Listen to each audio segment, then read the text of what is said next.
what I've come to do, as Mongare said, we're having a discussion on this thing you're calling data analysis. And even the speaker who spoke earlier, we talked about you want to publish a paper, somehow you analyze your data. And then you send to a serious journal, they give you back, if the analysis is not as adequate as possible, they ask you to maybe do the analysis of what you have. And that will take some more time. So it's good to know that when you are talking about this analysis, is one of the most important parts in most of our theses that we normally do. Now, you see, you're talking about analyzing data. And the other presenter talked about, he asked the question about, do you know how to set a data set? A data set is, it can be in Excel or whichever format, which contains all the data you have. Because once you collect your data, then you compile it into some maybe spreadsheets, then you have some data set. Okay? Then you're asking, do you know how to cite it? But this data, you see, you're talking about when you're doing your research, at some stage you will collect your data, which you normally do in chapter 3. You specify, I'm going to collect the data using this and this. I told you in maths, when they try, they simulate the data. Simulation means you want to get some data which can mimic the real thing on the ground. The reality on the ground. In other sciences, you must go to the field and collect your data. Others, you can pick from secondary sources, then you have your data. You can do interviews, have your data. You can observe, then have your data. Okay. Now, once you have your data, then now you want to analyze what you have. Okay. Now, the first question I was asking is why do we need to analyze our data? Because before you start analyzing data, then you must look at why am I analyzing the data. And if you are doing a thesis, then obviously you want to answer some such questions. That is what will drive you to analyze your data. And then, of course, you can get new knowledge. New knowledge will come like this. Like if I read a thesis, and then there are many variables. You see, you want to see how these variables interact. And then uncover some patterns in those variables. And then from there, you can now tell us something new on how those variables are related. And then we normally, when you make conclusions, you see, by the end of, in maths, we don't have chapter 5 at most times. We normally, but in other disciplines, you must have the summary of the findings. There's some discussion, summary, recommendations, and conclusions. So when you are making conclusions, they must be based on evidence which are generated from your data. So that you can always base any conclusion you are making on the evidence that you have. And of course, the method you use to analyze your data will determine how rigorous your thesis is. Because if you choose maybe some weak methods, then you'll end up having some weak results. So methods are as many as many people are. Now the question I wanted to ask now is this, because I've read a number of theses. How many methods do we have of analyzing data? Okay, the ones you know, okay? So you want to discuss the one you know, then I look at, I put an example of some data sets, which looks strange, because in that data, I wanted to look at how many variables do we have. I'm calling it a data set, and that one is raw. Let me assume I was just collecting data. I have the respondents, the gender, the time spent. In fact, I was thinking about how long you will take to complete your master's or PhD studies in a university, in a Kenyan university. They say it varies from university to university. Even here in Kisii, it varies. There are those who are in the year 5, there are those who are in year 2, others in year 1. So it varies. So I was developing some data sets, asking that question, how long does it take for you to finish or to complete your studies as a student? I'm only using it as an example. Okay? So in that data set, maybe let me assume I had interest on gender. Can gender be a variable? There's this thing we call a variable. See, we talk about analyzing data. We analyze data for variables. Each of those ones, except respondent, we have gender. So I'm asking, do you think gender can be a variable? In most cases, as I say, that gender is not a variable. But gender varies. It varies. You can either be a man or. These days, we have 3 categories. There are those who they don't know. If you don't know, can also be given a number. It's the third gender. Okay? So gender varies. We have another one there I'll put there, which is the time taken in months to graduate. Okay? Like now the first respondent, 24 months, meaning it took 2 years. He graduated, alikuwa female, took 24 years. Then there's something about whether she completed on time. Then she said yes. Now, is that a variable? If you look at time taken in months, it varies, so it's a variable. If you look at what I put there as on time completion, so the question I was asking is, did you finish on time? Okay. Then they were responding either saying yes or no. So is it a variable? It's a variable. I can even use it as a dependent variable. I can do a regression. Ask you which methods you normally use. The most one used to use by everybody is a regression model. I can easily regress on time completion versus another variable. But you see, I'm only having yes, no. Okay? Like guys in medicine, normally they are research, they normally use those kind of questions. Where they'll ask our patients, if you talk about cancer patients, is either the tumor is malignant or benign. So they normally categorize yes or no. Okay? Then they can have that. Then also had supervision quality as one of the variables. I was asking students to rate the quality of the supervision they receive from the supervisors. Ranging between excellent, there is fair, good, and poor. Okay. Then there was another variable I put there on the mode of study. There are those who are doing full-time, part-time, distance learning. And then I had the study hours. That one I was thinking, the number of hours you commit to your study. Because you can be a PhD student, you commit only 1 hour a week to study, which of course means you take more time. So the number of hours you commit to your studies, maybe will determine how fast you finish. And then add the last variable there, the level of employment engagement. There are those who are employed, those who are not employed, okay, and those who work part-time. So everybody, if you are employed full-time, you might take longer than those who are employed who are not working. So I'd use that to define a number of variables. Because when we talk about data analysis, we analyze data. And data must come from the variables, the various variables that you have. Now, the question I was asking myself was this. If I gave you that kind of data, the one I have there, then what will make you decide on which method to use to analyze the data? So that was my interest. Because I want to analyze the data, then which method do you use to analyze that particular data? Because I told you there are many ways of analyzing data. It depends on where you are. And the more they are, because the more everybody will come with his own method. Like, let me ask this question. Let me go to the next slide. If I was coding the data, you see, I was having yes, no. I was having good, fair, poor. Okay. Let me assume I was coding my data now to make it easier to analyze. And then for gender, remember gender, the category is gender as being male or female. Then I give female 1, male 2. Okay. If you look at that number, does that number mean anything mathematically? It doesn't. It's only helping you to categorize your respondents. This one was gender, this one was male or female. The time taken was measured. Months can be measured. So normally call it is a ratio, a kind of value, or is a continuous variable. And then on time completion, there was yes and no. So I've assigned no, 0. Then I've assigned yes, 1. And then I've solution quality. There was poor. I've given it 1, fair, 2, good, 3, excellent, 4. So it varies like that. We normally say that it is ordered because tunanzia 1 will imply poor. So if you give a bigger number, it means it was better. Okay. So that kind of data we normally talk about ordered. Ordered in the sense that a smaller value will have a meaning as compared to a bigger value. That one is compared to, for example, on time completion, 1 and 0. 1 and 0, mathematically the 0 there has no meaning. It only means that I'm putting those guys who said no on one side and those who said yes on one side.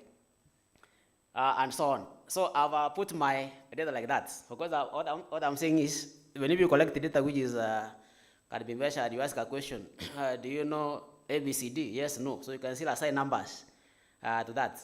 But normally what matters is, or let me say from what I have, then I can categorize my data, the one I have there, into many categories. Data can be put in so many categories. But I want to use 2 broad categories one of them, I can call it categorical data. Categorical means you're categorizing some responses into categories. Like in this room, if I was asking about our height, me, I can easily fall in the category of short. And Aleo probably. The Dean Sobe might be in the group of the tall ones. I don't know whether we have in between tall and the short. Do you have another category? Medium. We don't have medium in terms of height. It's either you are short or you are tall. So there are those, if I say those who are short, go this way. You see, I can put a number. If I say you are above 1.2 meters, you are tall. If you are less, you are short. So I can still have two categories of guys. Those who are tall and those who are short. So we normally call them categorical. Categorical, they can also be called main names. One of them is nominal. Nominal, like there's a variable I was having here about the level of employment. Level of employment, I was talking about none. I'm like somebody is not employed. Or I talk about part-time. Or I talk about full-time. That kind of categorization, you call it nominal. Okay? And the other one, we talk about ordinal. Ordinal means there's some order. Like the one I talked about, poor, fair, good, excellent. The others, because each variable will dictate how you analyze your data. Okay? Now, let me assume I was formulating a topic from the data I have. And then I want to look at these topics. If you are a mathematician, you can easily go with topic number 2, because there was something talking about a logistic regression model. Topic number 1, I was saying you want to do a study on the determinants of postgraduate completion duration, a quantitative analysis of time to graduation. Time to graduation is the months you are taking to graduate, all the years. The objective, you want to determine the student's supervisor and institutional factors that predict the length of time in months taken to complete postgraduate studies. Okay. The second one, you want to predicting on time postgraduate completion, logistic regression model for Kenyan university students. Of course, the objective is the same. You want to identify students, supervisor, and institutional factors that predict whether postgraduate students complete their degree within the regression time. Okay.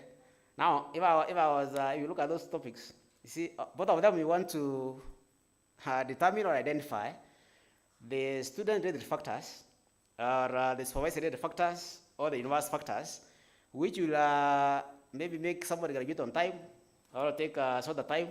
Okay. Now, if you look at those two topics, what makes them different?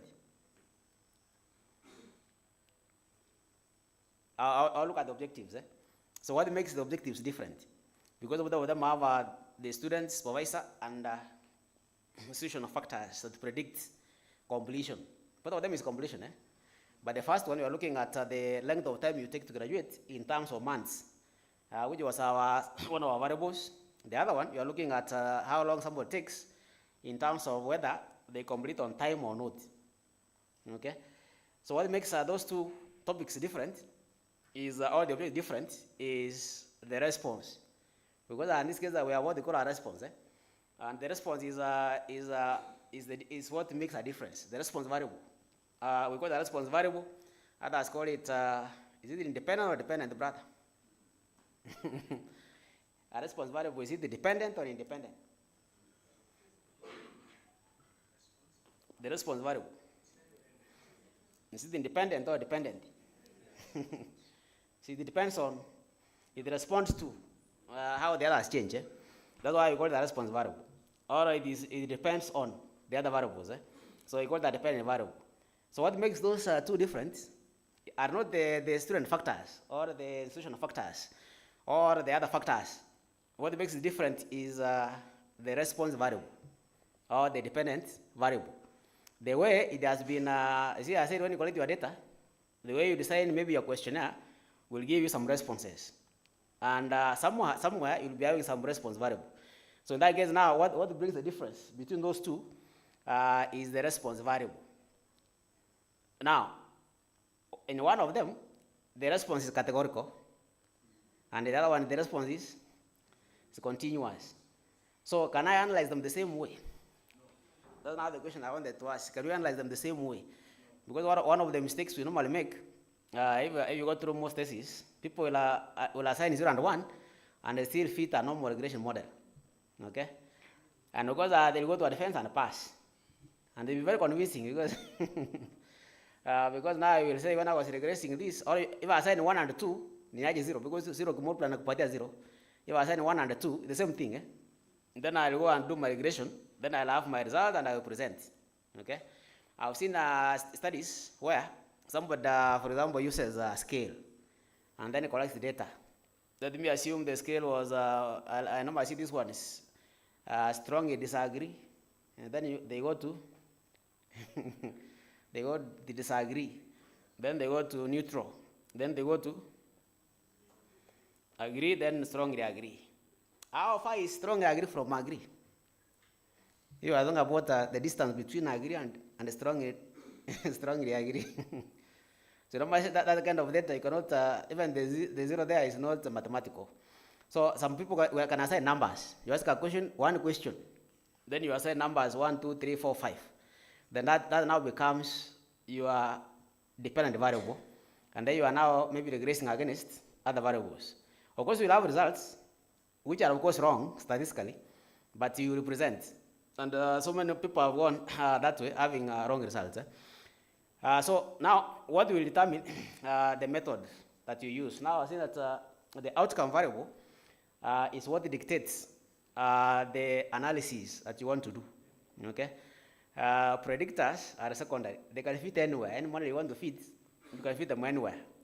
As long as you define the correct model for the response variable or the dependent variable. And I'm having a very nice quote there. If you know your outcome, you know your outcome fast, and the test will reveal itself. So you know which test to apply as long as you know the response variable. Now it depends on how you have maybe structured your data. And then now it dictates which criteria you want to apply in your analysis. Now let me assume we were doing some preliminary studies, or preliminary analysis, because in chapter 4, normally there is they normally call it background, not background, demographic characteristics. Unapata na hiyo it does not answer an objective in most cases, but you get that go and analyze your demographics first, okay, and then you bring before you go to the objectives, because that will give you an indication of how maybe your responses are looking like, or respondents. Now, when you are doing that kind of analysis, now I was saying, I'll say that what will dictate the method to use is the response variable. The difference between, I think there's a slide which I had forgotten here. The difference between, or as a question I had asked, if you look at these variables here, we said broadly can be categorized into two broad categories. One of them we had what we are calling as categorical variables, okay? Like in this case we had categorical variables. In that case were variables like there was gender, it was categorical. There was whether somebody comes on time or not, it was categorical. Then there was exposition quality, which was poor, good, and so on. That was categorical. We had the study mode was categorical. We had the low employment engagement was also categorical.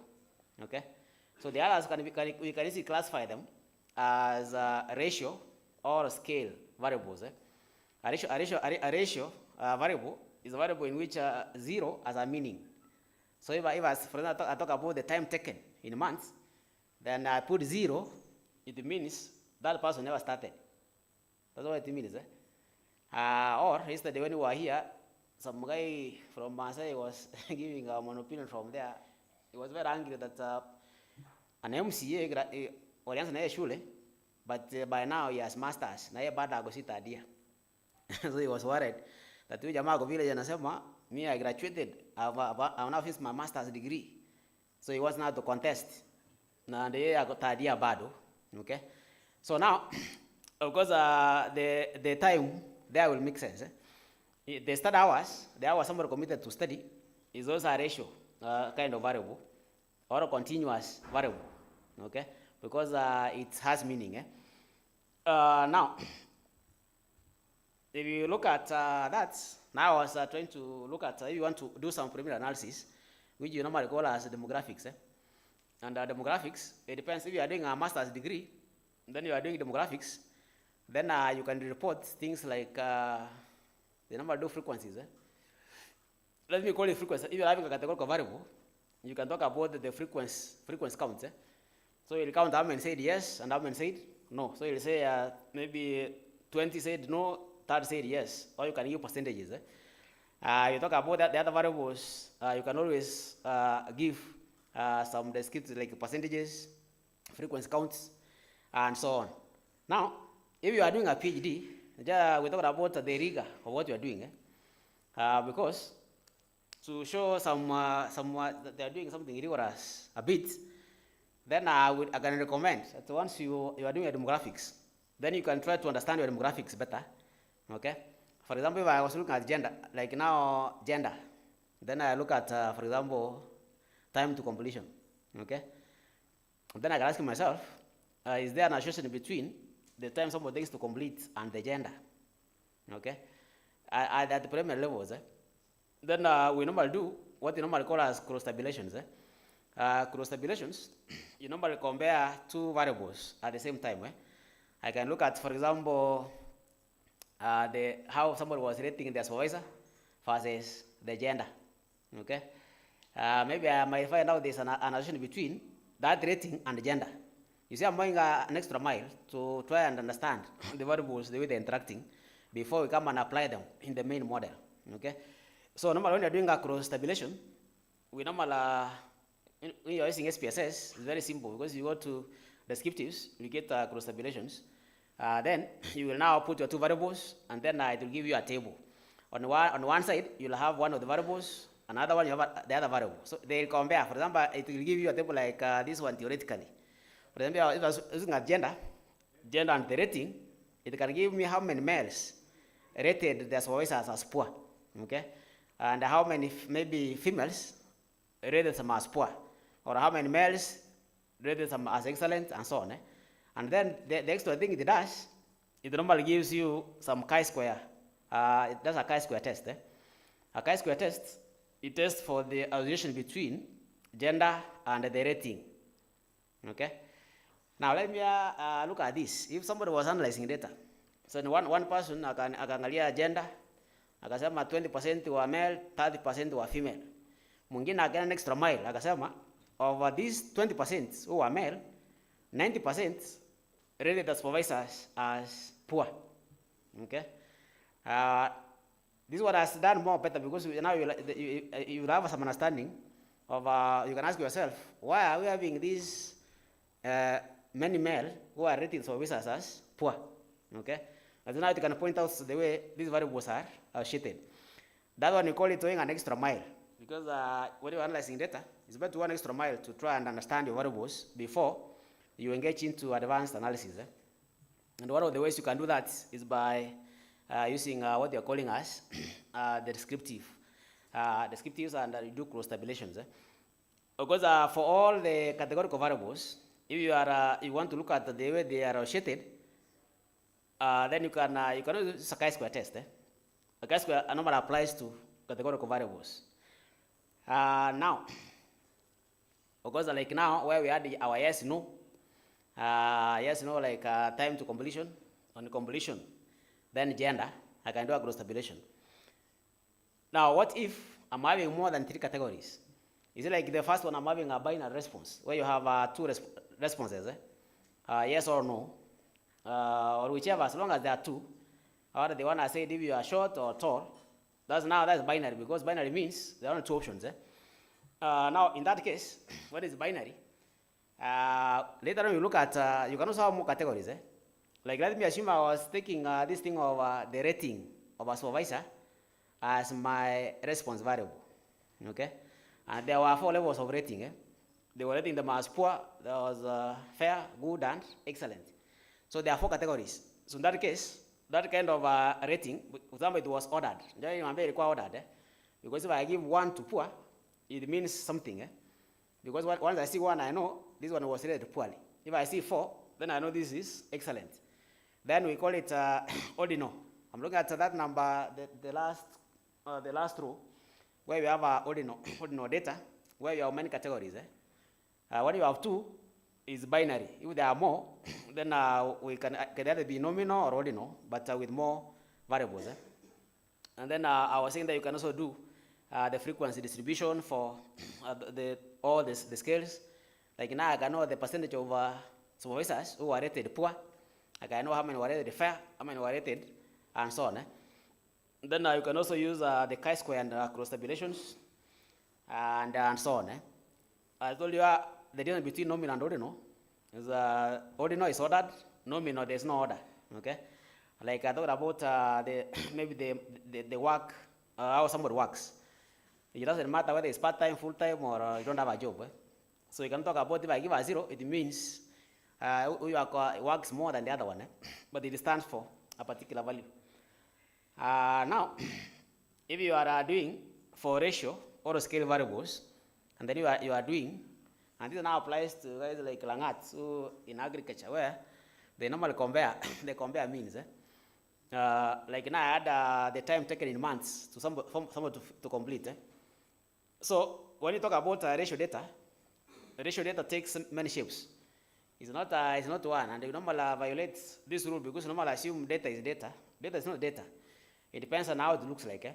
Like now I'll give you 3 examples of ratio data. One of them is cross-sectional, meaning you are picking the data at one time point, and then you use it for your study. Like if I wanted to find the relation between maybe age and height, then I can ask everybody's age and his height. In that case, what I'm having is ratio data, and then I'll pick only once. If you tell me I'm 2 meters, I come back tomorrow, it's about 2 meters. Maybe still be 2 meters. So in that case, I will pick data at one time point, and then use it to analyze. And that's what most students do in their research. And if the data is ratio and it's cross-sectional, then you are doing some preliminary analysis. Preliminary analysis means you're looking for the mean. Now that's why I'm saying you can use the mean, the standard deviation, the median, the minimum, the maximum value. You can do a t-test, you can do ANOVA, and so on. Now there's something I forgot to ask. The other one I was having categorical data, like now where somebody was rating a solution quality from poor to good. Okay, if I assign 1, 2, 3, 4, can I find the mean? Can I get the mean? Now I say the mean of these 4 numbers. Mmoja ameweka 1, mwingine 2, mwingine 3, mwingine 4. So then at the end of the day, I get the mean. The mean now is 2. Then I'll say now, since the mean is 2, it's like in general, the rating was fair. Okay, the rating was fair from the mean. But ask you this question: how far is excellent from good? If you are measuring, you want to measure numbers. Then now one umefika poor, you want to go to fair. How far is it? Numbers have a distance. If I want to measure 1, 2, 3, 4, 5, and I'm talking about maybe some quantitative data, then the numbers will have some magnitude. But now this number is not have magnitude. So because of that, it's not right to look for things like the mean, the standard deviation, the median, and so on, when you are having categorical data. That becomes a violation in statistics. You can only group the variables, and you talk about percentages, how many are here and how many are on the other side. But when you're having a continuous variable, like one is cross-sectional, you can use all those. The t-test normally comes here. For example, let me assume I was looking at the first topic, where you want to look at the length of time somebody takes to graduate, vis-a-vis the gender. Okay, let me assume I want to look at gender. Then I want to ask myself the question: is there a difference between gender, the male and the females, in terms of the months it takes to graduate? Okay, so that question can only be answered by using a t-test. A t-test, normally what it does, it tells you to get the difference, whether there's a significant difference in the means of two groups only. Remember here there are 2 groups. I'm talking about gender. They're the males or females. So I can get the mean for males, I can get the mean for females. Then I want to see if the difference, is it significant? Okay. Then now you can use a t-test to compare those 2 means, and then I'll say that the means are different. Let me assume I wanted to look at the way the learners have, or the students have rated their supervisors, vis-a-vis how long they took to graduate. You know, if you get a student who has rated the supervisor as very poor, first it tells you they don't go along. That's the first impression. And kama hawaonani. So kama hawaonani, be sure the student will take a long time to graduate. Okay? So let me assume I want to find out if there's a difference between, let me take another variable. The number of hours you devote to your studies each week or each day, and how you rate your supervisor. Okay? Because if you rate your supervisor favorably, you will be working very hard to make sure you meet the deadlines.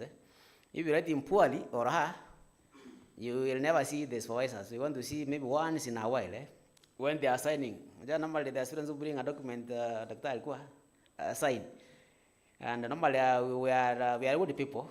If you bring sign, I'll ask you, as Mangale seen it, Mangale as Mangale seen it. I said, yeah, Mangale saw it, and they said, it's okay. As he signed, and he told me to go back, and he signs tomorrow. But then I said, the student now is lying, So you just sign. And then the other one now will want, the student will do the same thing at Daktari. At the end of the other one, Mangale said the documents were okay. So he said, now we don't change anything, we now sign. So now all of them will sign for you, you go for defense. Now when our question arises, then the student now will be wondering, now did you see your supervisors? Because I want to sign. But if I was now trying to look at, if I want to compare the way you rate your supervisor and the number of hours you commit to your research, okay? You see now the rating was 4 categories, not the 2. I said when there are 2, then you can easily use a t-test. But then now there are 4. There are 4 categories. Then you want to look at the hours somebody has committed to studies. And that's why I put there you can use what they call as ANOVA, analysis of variance. In agriculture, or in biology, I see that they are a friend of mine in biology. They normally do this. When they are doing research, they do experiments. So they want to create like I saw one who did something about fish. So he created fish bonds. So you'll have your fish bonds as experimental units. Then you put fish in all the 4 ponds. Then you go and give them a particular type of food. Okay? Now when you give them a particular type of food, then you'll give maybe this treatment on the other one, another treatment, another treatment, another treatment. Or in agriculture, they do it like this. You want to test whether fertilizer is effective, you can go and have some plots. You can have a plot 1, plot 2, 3, and 4. So you are planting the same crop, maybe maize. In one you apply DAP, I don't know which one again. Another one you apply another fertilizer, another fertilizer, another fertilizer. So you see you're having experimental units. By the end of the day, you're going to get yields from your plots. Now the question is, when you come to defense, you want to tell us that DAP is better, okay? And you see now, you must bring evidence that the DAP was better than the other one, okay? So what the number do is, in that case now they apply analysis of variance. Analysis of variance now comes like this. Because now the treatments, you are applying different treatments to these plots, and you want to see if there's a difference in the yields, okay? So because there are 4, you see that there are 4 plots, but the yield is the same. See, it is the same. But you are applying fertilizer A, B, C, D. But the yield is the same. You will get maize by the end of the day. Then now you want to see the maize have obtained at the end of the day. Is there a difference in terms of the means? Now you will get the mean. Okay? Then you compare the means across the 4 fertilizers applied. So in that case now you apply what they are calling as analysis of variance. And we say that when you have a data which is ratio or continuous, it's good to compare. When you are doing, and you see I'm talking about preliminary analysis, because I have told you, for example, if I was comparing gender vis-a-vis the time they take to graduate, or I use t-test. If I want to compare, for example, the rating vis-a-vis maybe the time they took to graduate, I can use analysis of variance. It gives you more insights into your analysis than when you just report that 20 said yes, I can say no, but you can go ahead and compare. Okay? Then we also have what they call as data which is longitudinal. Outside cross-section, we pick data at one time point, and that's the most common, which all of us apply in most cases. Longitudinal, we pick data for a single subject. Like if I was, I told you about height, I can measure my height today. I record 2 meters. Am I 2 meters? Good. Let me record 2 meters. Then next week again, maybe I start eating. So next week, then I measure my height again. And by the way, 2.1, I record 2.1. Another week, I come and again measure. And by the way, 3, and I 3. Another time, maybe I record another one.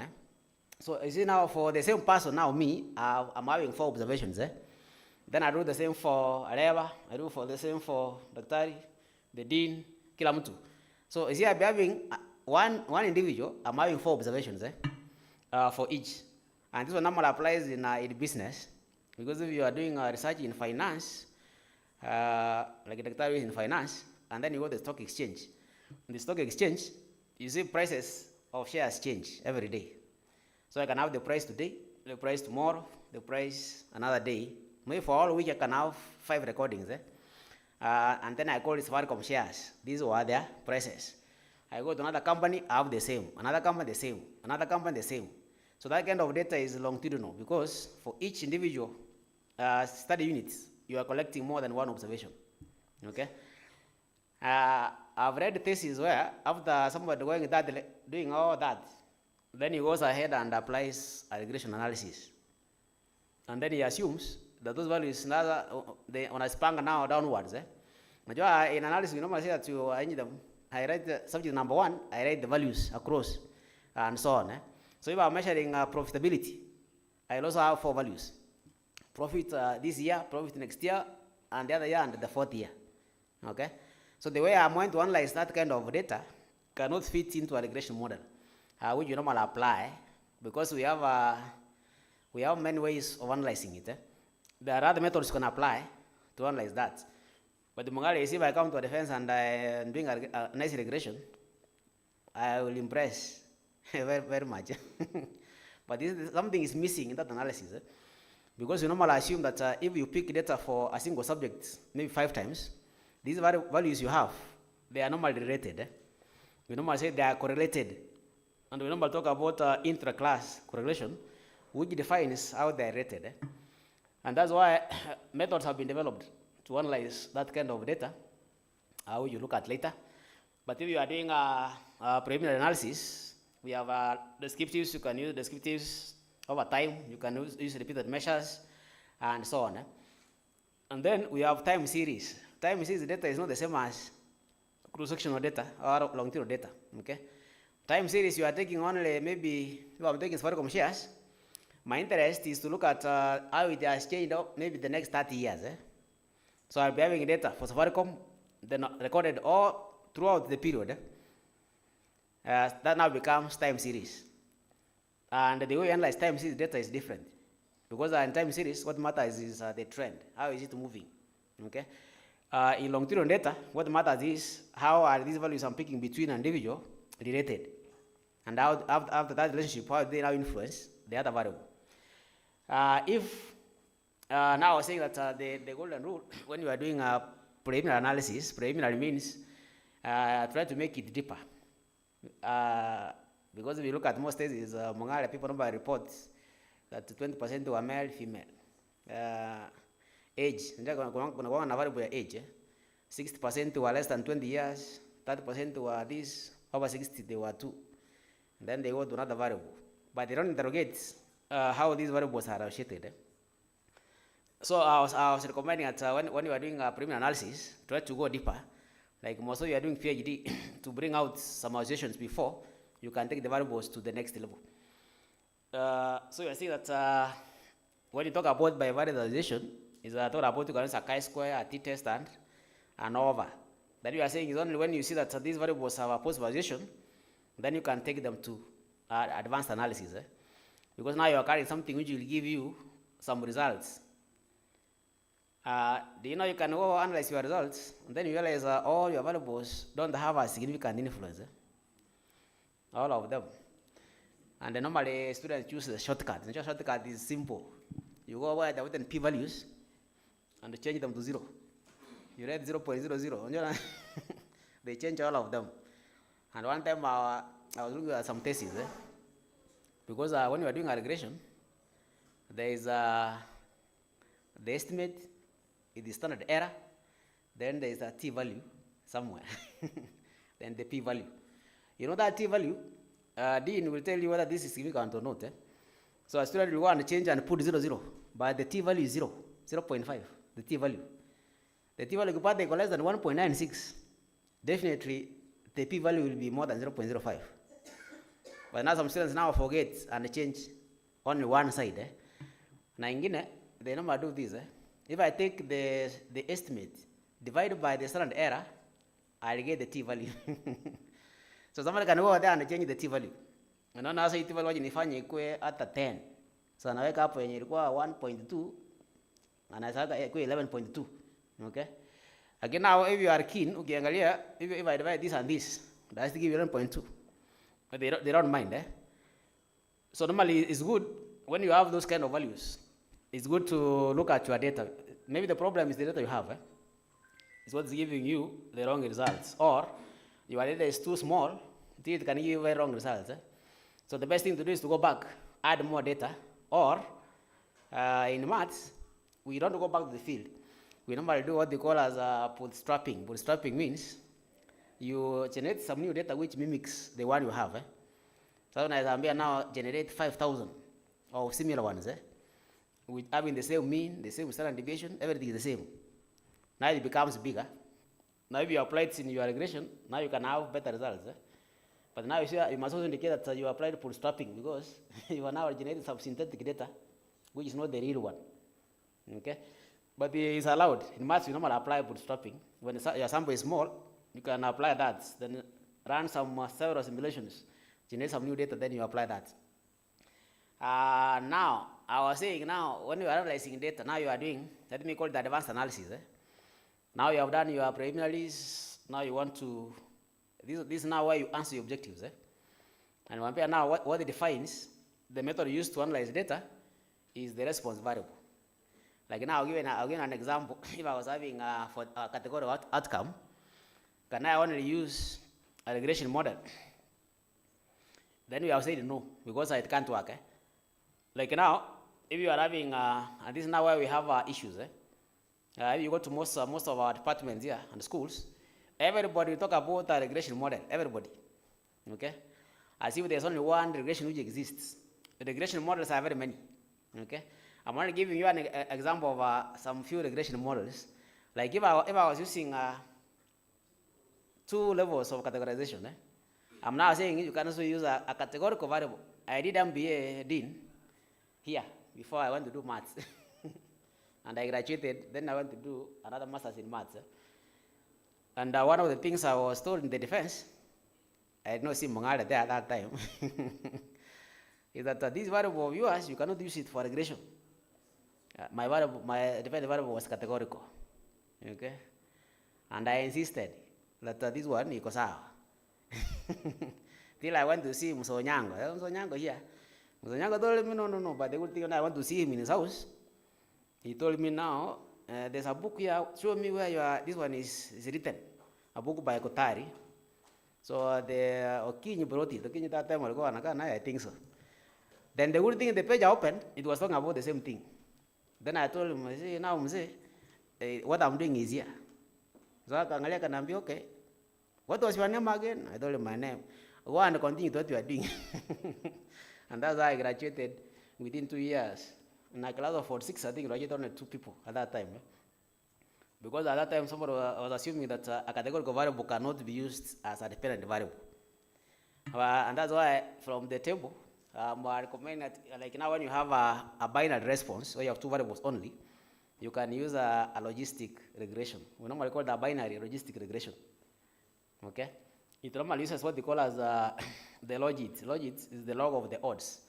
Normally what it does, it doesn't give you the same way that the regression model will give you. It tells you the probability that if I pick a person, you will say yes. Okay? Or the likelihood. That's what it will give you. And the likelihood is a better way of presenting results in a thesis. Because at least it quantifies the uncertainty about a particular observation. And if you are having more than 3 categorization, we have what they call as the multinomial logistic regression. If you have more categories, which are nominal, and if they are ordinal, then you use ordinal logistic regression. You see, already I've given you those are 3. I will not call them regression analysis. But under that, if I have a variable which is categorical, I can use n of those. And then I also gave you some, if you are doing some analysis where you have a continuous random variable or outcome variable, there are many ways you can look at it. One of them, you can use a simple linear regression. If you have only one independent and one dependent, you can use multiple regression. If you have one dependent and many independent variables. You can also use, if you are having you can also have what they call as a multivariate multiple regression. There's a difference between a multiple simple linear regression and what I'm calling as a multivariate multiple regression. The difference is, on one side, you see now, these things you call as a consensus framework. There's independent variable and the other ones. So if you have several independent variables and several dependent variables, it's not one dependent, there are many dependent variables. Then I'll do a multivariate multiple regression. Okay? And that one, maybe when if somebody has interest, I'll teach you how to do it later on, privately. If you are having things like longitudinal data, I told you where you collect data for one subject many times, then we have methods for that. We normally have a general class of what they call as linear mixed models, which they take in place. They normally factor 2 things. One of them is the association between the values you picked from a single individual and how they influence the other variable. Like one of them are given there is the generalized estimating equation. It will give you very good results when you're having that kind of data. In finance, they normally call it panel data. Panel data is the same as longitudinal data. And for time series, there are many methods you can apply. You can apply autoregressive models. You can combine moving average models. You have arimas, there are so many. And above all, these days, now you are in the era of machine learning. And the era of machine learning, some of the things most people are not explored, they're in machine learning. Even if I'm doing a regression analysis, we have what they call a support vector regression. We have random forests. There are many variables, many methods you can use to analyze your data. So data analysis, as I was saying from the beginning, is normally defined by the outcome variable of interest. I only wanted to show you that let's not be thinking about only one method of analysis. The methods are as many as there can be. Now, okay, that one I'll leave it. I wanted to show you in 1 minute what normally people do. This one is familiar with the Dean Sobe, because if you go to his Nini, you'll get a number of these. Let me open this data here. This data, I'm not going to use because I prepared in a different software, LaTeX. I never used PowerPoint. But I was having data in which there's this thing where you measure a variable using many, what we call it a multi-item Likert scale, where you ask strongly agree, disagree, and so on. But under that, you have around 5 or 7. We call them constructs. So those constructs are measuring some variable. We call it a latent variable. Latent variable means an underlying variable. Like if I wanted to measure how students, for example, perceive their supervisors, I cannot ask them to rate them. I can still ask them a question for them to agree or disagree. Like I'd put some questions here for the supervisor. My supervisor provides timely feedback. Okay. Someone now we rate, agree, disagree, and so on. My supervisor is approachable. My supervisor helps clarify different issues wherever they arise. My supervisor encourages me maybe to continue and complete my studies. My supervisor gives constructive, maybe criticisms or whatever. Okay. You see that in that case, I will give statements which are meant to measure some underlying variable, the perception of the students towards the supervisor. Now, by the end of the day, I've seen studies where all variables are measured that way. Okay, all of them in a study. Maybe the difference you'll get, one of them is a moderator, mediator, or whichever, okay? But they've been measured in that particular way, which is the most common. So how do we analyze that kind of data? Because by the end of the day, someone's going to have data. If I pick thesis, even the one I was reading, yes, I'm at the same scaling, from strongly agree to strongly disagree, okay? Now, if you're analyzing the data, because if you are doing some, let me, preliminary analysis, you can get, one of the things you normally do in SPSS, maybe I'll organize some training on SPSS, is to redefine. You can make new variables. Like I can easily define supervisor, let me call it rating, as a new variable. Then I want to give it a single value. A single value will now come from this kind of scale. We call it as a method Likert scale. So method means you can sum and get a single value to represent that particular respondent. So once that scale, you can easily get new values by summing values across. So meaning if somebody was, like now I'm having only 5 statements, if somebody gives 1, 1, 1, 1, meaning poor, poor, poor, poor, if I sum, I'll get 5. If I divide by 5, I'll still get 1. So meaning I have a value presenting that this rating was poor. So it will vary depending on the individuals you have. So you can get new values or new variables for each of the variable you're interested in. So can I apply regression analysis after summing? So I've summed. I've now taken each respondent, I've summed for each of those items. So can I do a regression analysis? So we normally do. That's what students do all the time. So while doing that, now you can do a regression. But subject to testing for some key assumptions, like the normality of the dependent variable, not all variables. What matters, I've told you what matters in analysis is the outcome variable. So you check for the normality, you check for linearity. Linearity means, is it having a relationship between the dependent and independent and each independent? You check for things like homoscedasticity, which is, you look at how the variance varies. Collinearity, you're looking at collinearity specifically for the independent variables. You want to see if they influence each other. So if they do, then they can't be put in the same model. Okay? So normally what do we do? Because you have done multiple tests, so you realize that these my independent variables is like they influence each other so seriously. We normally give maybe a cutoff of 0.7. So if further now is more than that, it means that what will happen in the model is this. Instead of these independent variables influencing the dependent variable, they now be fighting amongst themselves, fighting for space. Finally, they forget that they were influencing the other one. Then they end up giving a very poor model. And that's why it's important either you transform your variables or remove others, and then you'll have a better model. Now, that's the easiest way of analyzing it, and the most common, the easiest. But the best method of analyzing that is normally what we call as the structural equation model. So we call it structural equation modeling. Because that data, the one I showed you there, there's 2 models together. One of them we call it the measurement model. Measurement model means you are measuring some variable using some other constructs. Because when you are measuring like a supervision quality, you are using statements to measure that. So they are also rated. I can find out what these constructs measuring this variable correctly. Again, we have what they call as the structural model. Structural model now, we look at now the variables after summing them. They influencing each other. Okay? Now, one of the most method which people normally ignore is what they call as the structural equation modeling, which works very well with that kind of data. Because it will give you all the results you want. If I was running a structural equation model, it will give me, I don't know what you normally test for. What do you test for? You have that kind of data. Somebody has come to defense.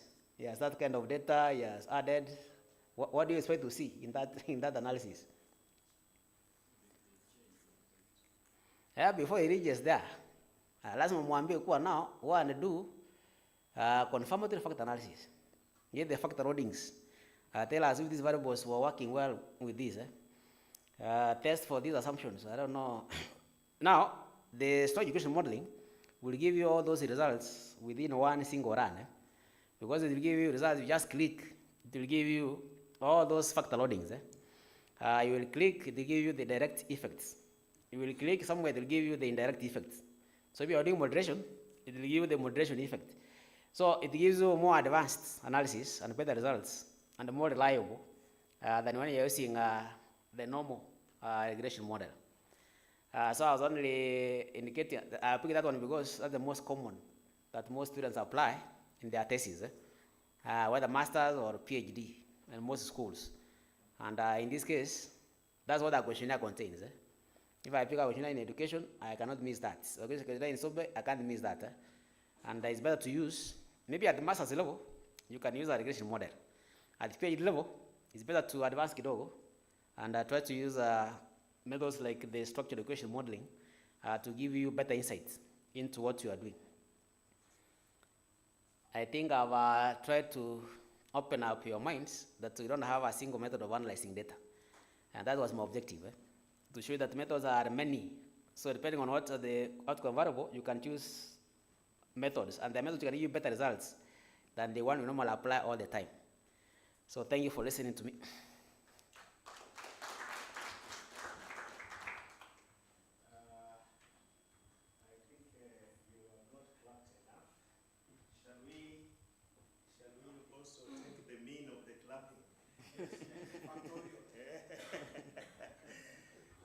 He's not going to leave this place because I'm sure there are issues. I hope we were able to follow because when it comes to issues of mathematics and statistics, some people close off or switch off. But I think he was very clear. He was very clear. And I would want now to open the session to your concerns. Probably there are matters that you have struggled with, and this was an opportunity to hear from the expert so that you correct some of the practices that you have only survived. They have not been approved, but you have only survived. And from now henceforth, we want to walk in the path of expertise. We don't want again to be guessing. So I want to leave this a short time because our time is not on our side. We should have closed by about 4 o'clock, but we have added a few minutes. I think we can go up to 4:30 as we get some of your responses. Quickly, I'll take from this side and this side. I can see Dr. Areba is up, and please be to the point. What's your question? Thank you so much, moderator. I want to appreciate the presenter. I'm basically supporting him that he's delivering what you want at this juncture and at this time, especially to all of us. And I mean to all of us. At one point you were fearing that we are sleeping. Njurai is in the house. Njurai enjoys numbers, but qualitatively. Yeah, qualitatively, and not quantitatively. I want to appreciate Brother Daktari Nyabwanga. What you have done to us is really what we need. And still we are saying that how we wish we adore our postgraduate students here and ourselves.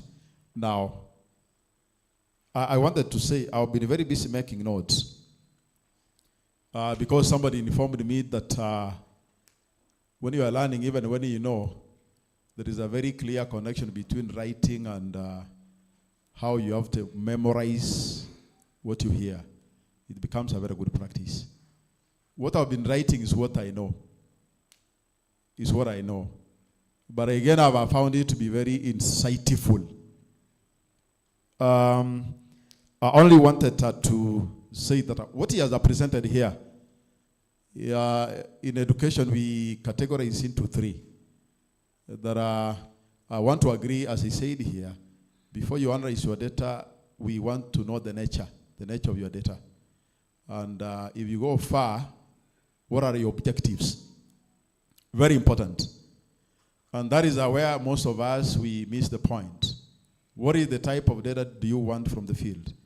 And the nature of your objectives. Because this one has been decided beforehand when you have chosen your topic. And so broadly, we have quantitative data out of his presentation. I want now to synthesize that. That we have quantitative, no, this is numerical, where he talks about the frequencies, okay, the percentages, and so forth. Then, well, of course, you understand that that is numerical. And in between there, we again categorize into descriptive, inferential, okay? And of course, there is, you see the regression. They are down there. And so you realize that out of that, then you could have realized the kind of data which you have corrected, does it require to be described? Do you want to establish relationships? Then it will inform you what kind of data you want, what kind of analysis you have to engage. And of course that there is the quantitative, qualitative. Qualitative is all about non-numerical. That in this case here, there is a time we had gone to a refuge camp, and we were interested with stories. And when I came back, I sat Nyabuanga down that can we now do the analysis. We were with Reverend Terry Nyakundi. So there, the teachers were telling us stories. Well, yeah, and so how do we go about analyzing the stories? But I realized there is the phenomenological approach that you can really analyze the lived experiences. Because our interest is how do you make it in this semi-arid area in terms of your teaching and learning. And our concern was on usage of digital technology. And you know, they were telling us stories. So you can analyze stories. That is qualitative. And so qualitatively, you can analyze, you can itemize into content, okay? You can do other things there. You know, thematically, you can organize, you code, and then you analyze. Now, you can use the approach of the qualitative and quantitative. The two of them can be combined. And so we talk about a mixed approach. So here, you have a questionnaire, which is a qualitative. No, an interview. Many times interviews are qualitative. Then I have a questionnaire, which is quantitative. Talks about numbers. Here, somebody has given a story. Here, he had given the options. Either it's a binary or non-binary. You know, it is having more than one variable. So at the end of the day, you can use the mixed approach. You can combine both qualitative and quantitative. And here, you are triangulating. Okay? We go to issues like a triangulation. Now, Nyabuanga, I wanted to summarize that the approach can be three: qualitative, quantitative, and mixed method approach. Now, for your best understanding, Nyabuanga, you talked about post-trapping. I want to ask now this. A small ensemble, you want to do simulation, you magnify that. You wanted 5,000, you want to create 50,000 out of 5,000. Is that ethical? So that is now my parting question. Is that ethical? Thank you. Thank you. I think when you are dealing with those who have a background of teachers, they are very narrative. And let's just allow them so that we can absorb them. As managers, we tend to be very precise to the point. Now, not saying much, Dean, you want to say something? Thank you. I don't know whether I have to stand. Now, thank you, Dr. Nyabuanga. And Dr. Reba is qualitative. That's why he talks a lot. Mine will be quantitative. Now, we call it the first part of the questionnaire. You find about male, female, all that. Can we find association between that and the dependent variable? That's one. Two, in a questionnaire, in most cases you find that students will have about 4 or 5 items. You call them constructs. And then one of them is negative. How will it affect the analysis? Thank you. I think you can, let's take Reverend Nyakundis and then he can respond. Let me say I'm a consumer of Dr. Nyabwaga's analysis. He did my PhD about 10 years ago. A very good one. But it's something I want you to clear the relationship between the data you collect and the results you find. That is important because it's garbage in, garbage out. That is what I was told one time, so that students and scholars like me can get it clear that from the inception of the kind of data, like the example that Dr. Areba has given, where we listened to stories, then we retreated home to do analysis, and we had to think through complications on how we can get the kind of result we wanted. Thank you, moderator. Thank you, Reverend. I think he has presented. Now you can take those 3 matters. Maybe starting from Dr. Areba's question, whether when you're doing, you develop bootstrap samples, we call them bootstrap samples, whether they is ethical. In maths, it's very ethical, because in fact, they'll give you better results than the original that you have. Because if I was doing, for example, 5,000 bootstrap samples, I'm generating similar samples 5,000 times. And every time I'm estimating some value, finally I take an average from 5,000. Be sure that that value be the correct value. Because I've taken care of the initial characteristics of the data. Even when you are simulating data, like those who apply simulations, you don't just simulate. You must have an understanding of what exists. Okay? Like if I got data, I found the mean was 25. Then I'm simulating data, which will give me a mean of 25. Then what again matters is the standard deviation or the variance. How far are they from each other or from the mean? So if I'm taking care of the variance, if the variance was 0.2, the mean was 25, then I create a sample which is very close to each other, so they'll give me that mean. At least now it generates a bigger sample, which can now be more better in estimation. And you see in maths, that thing is applied more in maths, where our interest is to develop a model and validate the model. Like we normally say that if you develop a model and you're validating, if you subject to several samples and it gives you the same results, then your model is stable. Okay? And that's now where the bootstrapping comes in, because you can apply 5,000 samples, it gives you the same results. So that's a good estimate. Okay, but when you apply, then it gives you different estimates, so very far away, then you have a poor estimate. So it helps you to validate the results you have. What the Dean was asking,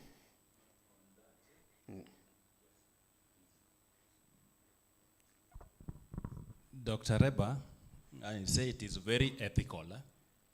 When you are doing research, assume that you are carrying out a study here, and then the university closes abruptly, and you are taking a sample of maybe half of what you wanted to take. Now, will you stop your study? No. Provided the sample was representative of the population, you can do that. And the procedure should be well stated. You cannot develop a thesis, for example, without outlining some of the simulation procedure which you applied, and all the parameters. Then somebody who is reading your thesis will understand that this data was simulated having these characteristics. So it must be well stated. It's better than when, but you know how students normally make data become bigger. Somebody can copy, alikuwa na 100, he can copy 100, paste chini yake, amekuwa 200. But you see what is up there is something repeated down here. To give you the same results, what 100 gave you, we duplicate even 3 times. The result will remain the same. The mean will be the same, the rest will be the same, and nothing will change. Is that the case with the poll opinion? So that around 5,000 give opinion of who is the next president? When you pick a sample, it depends on how representative your sample is, and the objective. Like opinion polls are not reliable. Are they reliable? Everybody normally says, I don't believe in those results. How do you pick the sample? The sample, if I was making a call, I ask you, do you like Areva? Somebody says yes, no. Then I say, now 100 or somebody like Areva. Maybe I call only the Kisii.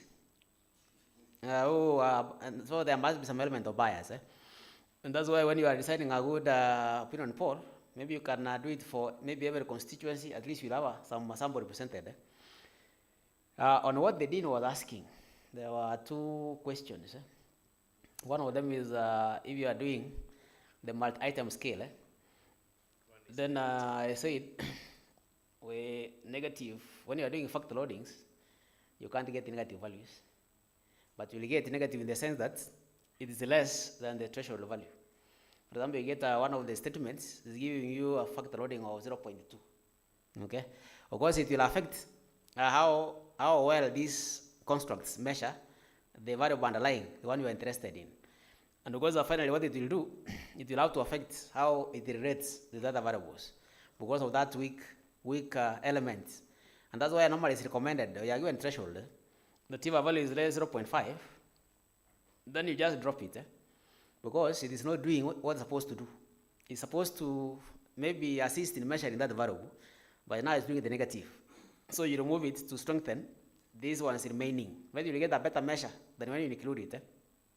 So inclusion means you will get a weaker or some funny results on their side, because it will affect what you have on their side. Yes, Dean. You ask a student about a supervisor, then the student, the items that the student has listed, the supervisor is very approachable, the supervisor is very well conversant with what we are doing and all that one. Then at one point they say that the supervisor is very harsh.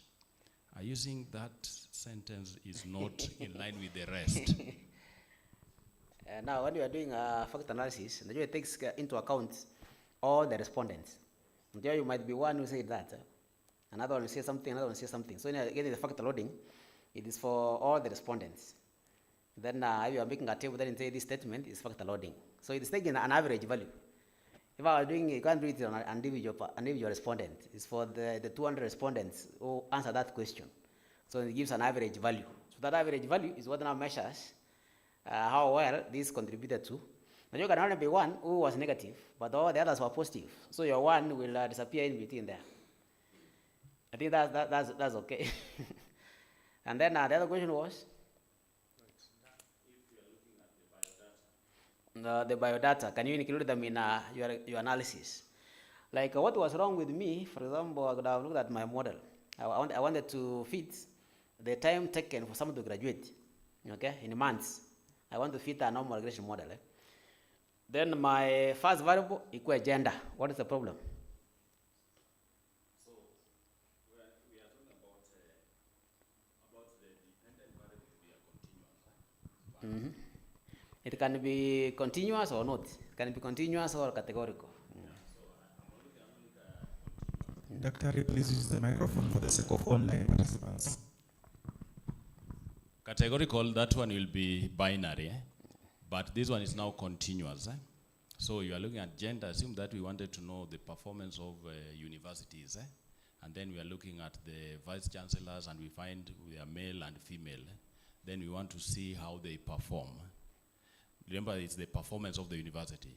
So how do we supposed to put the gender and this performance? Can we be able to do that? Remember, when you gave us the example, it was only on the biodata itself. But now it is here where we are talking about what?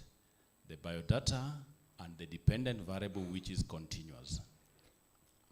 Normally we look at most research in medicine, biological sciences, like in medicine, factors like age, gender, whether somebody income status, level of education become very serious variables in their modeling, regardless of whether the other variable is continuous or not.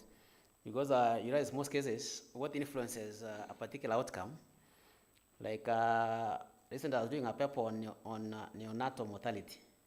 Then I was looking at what influences neonatal mortality in Kenya. I was using some demographic data. Then the call was supposed to look at the biodata and how they influence neonatal mortality. You see now neonatal mortality is counted. They take the number of deaths per 100,000. Okay? So you have numbers. Maybe in Kenya this year it was this year was this. It's continuous. But count because you don't have decimals. Then I developed a model using the average age of the mothers, the status of vaccination, using level of education, and they were very good variables at explaining the levels of neonatal mortality, which was continuous. So now it depends on the situation which you have at hand. But in most modeling scenarios, a variable is what varies. The problem is if it doesn't vary, then you can't use it. But as long as it varies, takes different values. But now what the difference will be on the interpretation. So how will you interpret the results? Is now what will bring out the difference between what you're asking and maybe the other side. But we normally use those variables in our model. It depends on how you framed your research question. Because my interest was looking at the socioeconomic factors affecting something, then all those factors will come in, which are categorized in categories. And then finally, I'm going to use them in my modeling. But the method you use will depend on the response. Like logistic regression can easily give, age, what, it will give me a very good interpretation. Because I can talk about the probability that somebody aged this age will have this. Okay. Then Nyakundi was asking, when I did Nyakundi's analysis, I'd not registered for PhD, but I had some maths. So when he approached me, I read through his thesis and just analyzed his data. When he graduated, did he buy Mbusi? I forgotten. What did he buy? What were you asking, Nyakundi? I was asking you to clarify this idea that the data you collect is the one that will produce the results. To give you the results that you want. Yes. That doesn't require clarification because, as he said, the garbage in, garbage out. The quality of the data you have will determine the output you have. But from experience, now let me tell you the experience I have. Because I've tried to analyze quite a number of data. You get that the data you have gives you wrong results or negative results or true. I've never understood this notion. Because if I want out to do research, must I bring positive feedback? Must I come and say that this one is influencing this one? This one is significant, this one. So all of them can be non-significant. And then I report. But if I go to a defense with that kind of thesis, will I pass? No, what they'll tell you is your tools were wrongly designed. You're supposed to go back and try to find out. Or they'll tell you, then you chose the wrong variables. Because if I talk about what influences how fast you finish your postgraduate, I can use maybe age, I use gender, I use the supervisor, okay? Then all of them now are negative. So you come and say that age does not influence how you finish. Gender does not influence how you finish. The supervisor does not influence how you finish. So you'll be sent back to one and put more variables, and then try to bring something which in most cases you'll be told to go and find out. Because I've in a defense, where somebody was told, I think your study was designed wrongly. That's where you have. So normally people assume that when results are negative, they are wrong. It's not that they are wrong. That's what the data is revealing. And numbers don't lie. So you're supposed to report what you have and try either to compare and contrast with what others have found. Maybe your research setting was different. Because research will differ from one person to another depending on where you're doing it. We are going to find research Kakuma. If you do the same research in Kisii, you don't expect out the same results. Very different. So the data you have will determine the output.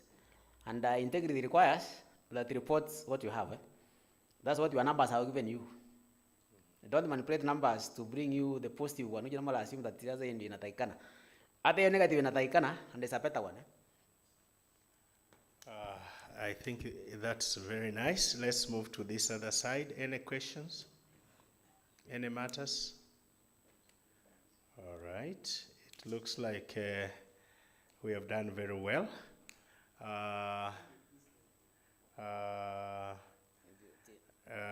Before I give to Ouma, we are just moving to closure. Probably will be the last one. Ouma. Thank you. I've just borrowed the airtime. Thank you so much, Dr. for the presentation. Maybe a clarification on how we use the qualitative data. Can someone use qualitative data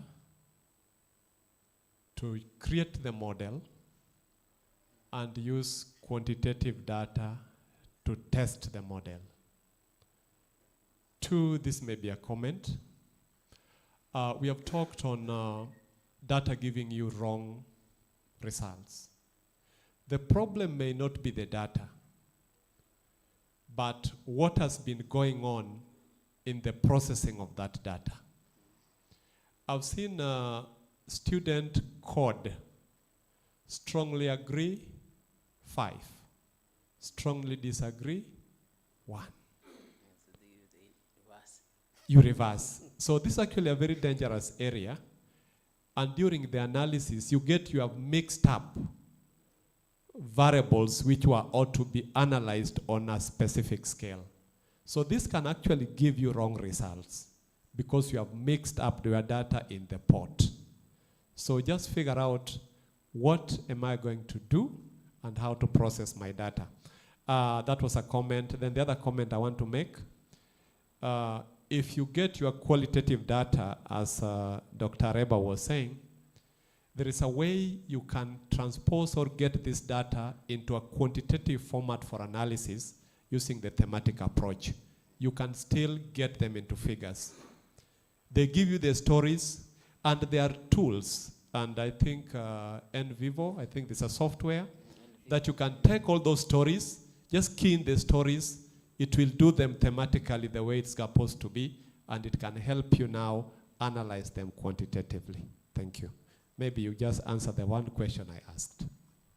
Borrowing from what Areba had said, where we have a mixed methods kind of research, where, and this is normally recommended most PhDs in social sciences, people tell you don't have one method with data collection.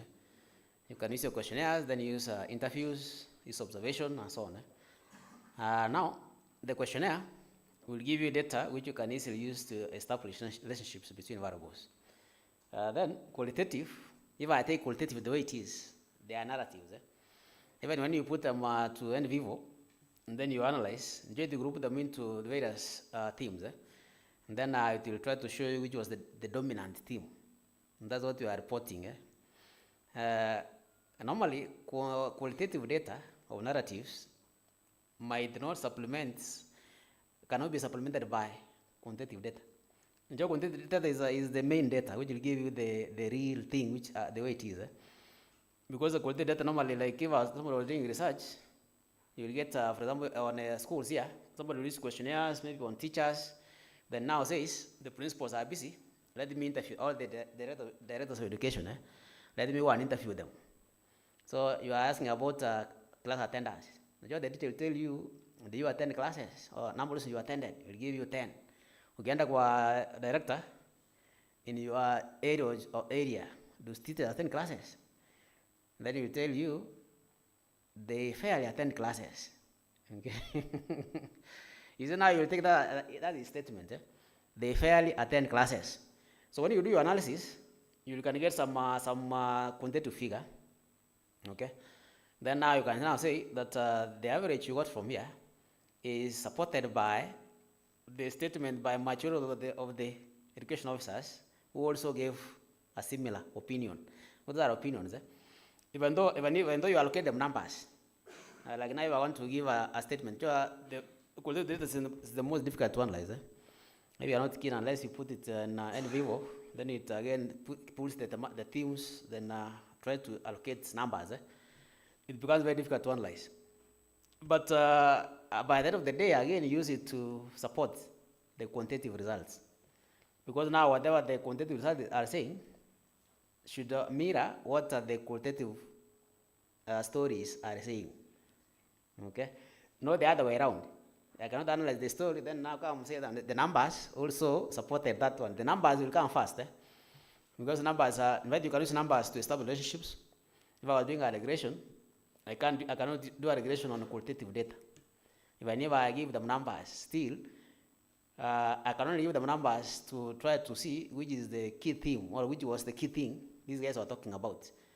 But when you come to relationships, then you must use quantitative data. But every result you have will be supported by the qualitative statements from interviews and so on. And when do we use qualitative data? Qualitative research is normally used where maybe what you are looking for doesn't exist. No knowledge exists about that. Maybe you want to get some views for the first time. So you can use qualitative data. You can go and try to establish how are things. Or where you cannot get data easily, you can get some narratives. Like now in Kakuma, where people are just moving. So you can make them sit in focus discussion groups. As you discuss, people are just stating how they feel. Then now, those feelings are the ones you're analyzing. The NIVO will assist you to give you which was the main theme, which was the main thing they were discussing, what came out and became dominant. And that's now what will support the quantitative results that you have had from maybe your questionnaires and so on. I think I've answered your question well. I think we can now put our hands to appreciate our presenter, and you can all agree that he has done very well.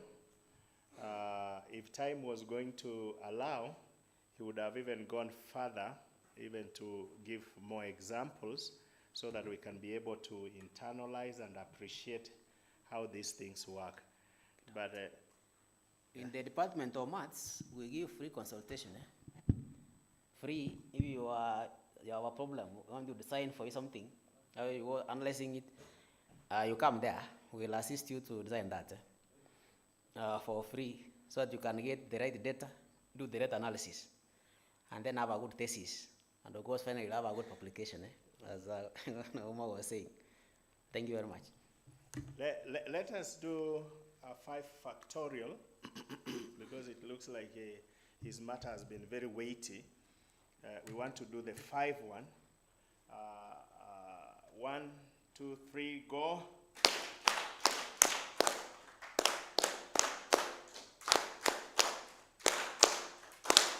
Thank you very much. Thank you. He has done very well. And I'm sure he has also opened his door for one-on-one consultations. Probably you have picked an area which was not very clear. You can go now and sit, and you can get it in a very clear state. We have come to the end of our day. We have had all those sessions. We have learnt a lot. And we really appreciate all of you who are able to turn up. I'm sure tomorrow, probably this room will be small, because the word has gone round that things are good here, and I'm sure they would come very early. I therefore want to encourage you, come in time, so that you can get your space, and come with your notebook and a pen, so that you can be taking even the notes of what you know very well. That will remind you of the many, many lessons you have had much earlier. Now coming to the end, I want to invite Reverend Nyakundi to pray for us as we close today's session. And remember tomorrow,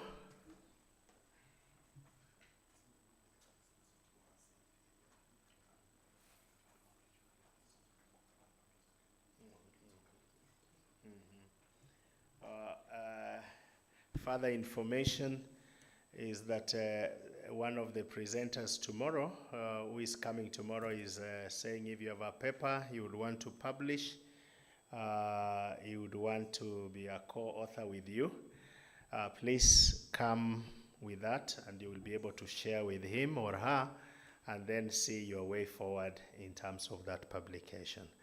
And I think so far so good. Reverend, close for us. Good afternoon, all of us, including those online. We want to appreciate you for this attendance, especially those ones who have been in this committee. You know how much time and space that we've spent arranging for it and praying that God will enable us to do this conference. So can we all stand in honor of God as we say grace? Let's close our eyes in the name of the Father, the Son, and the Holy Spirit. God, we want to thank you for this day, from morning hours. You have given us your grace in abundance to listen, to attend, contribute towards this third interdisciplinary conference at Kisii University. We want to commit tomorrow unto your able hands. Give us sound sleep, good health as we prepare tomorrow. Prepare the presenters. We pray that you may put everything in place that we require. When that happens, all the glory and honor comes back to you. In the name of the Father, the Son, and the Holy Spirit, amen. Thank you very much. Have a good evening until we see you tomorrow. We start tomorrow at 8 o'clock. We will, our doors will be open and we will be starting. Please come in time. So, and as a matter of fact, it is the official opening of the conference. Our CEO will be here and many other key people of the university. Thank you very much. Yeah.